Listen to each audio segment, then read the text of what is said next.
Hello అండి. ఇదిగోండి నేను నిన్న కుట్టిన డ్రెస్సులు మొత్తం మా వారైతే మీకు చూపిస్తున్నారు. చూసేసేయండి ఎంత బాగున్నాయో, క్యూట్ క్యూట్ గా ఉన్నాయి కదా పిల్లల ఈ డ్రెస్సులు. నాకైతే చాలా బాగా నచ్చాయండి. ఈ ఫ్రాక్స్ చూస్తూ ఉంటే నాకు కూడా ఒక ఆడపిల్ల ఉంటే బాగుండేది అనిపిస్తుంది. కానీ ఏం చేద్దాం, లేరు కదా. ఇదిగోండి ఇది సెకండ్ ఫ్రాక్ అనమాట. ఇది ఇద్దరిది ట్విన్స్ బేబీస్ అనమాట. చాలా బాగున్నాయండి. ఒక రెడీమేడ్ స్టైల్లో అయితే ఉన్నాయి. అయితే నేను అక్కడ హ్యాంగ్ చేస్తే చాలా మందికి అయితే నచ్చేసాయి అనమాట. ఇవే కాదు, అంతకుముందు కుట్టిన ఫ్రాక్స్ కూడా చాలా బాగా నచ్చాయండి.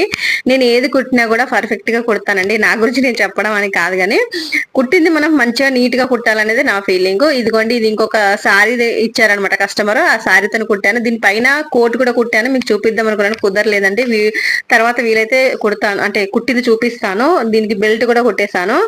తర్వాత లాస్ట్ లో ఇంకొక ఫ్రాక్ అయితే కుట్టాను అనమాట. మొత్తానికైతే 4 ఫ్రాక్స్ అయితే కంప్లీట్ చేశాను. నాకైతే చాలా బాగా నచ్చాయండి ప్రతి ఒక్క ఫ్రాక్. మీకు దీంట్లో ఏది నచ్చింది అనేది కామెంట్ చేయండి. ఇంకొక ఫ్రాక్ అయితే చూపించలేదు.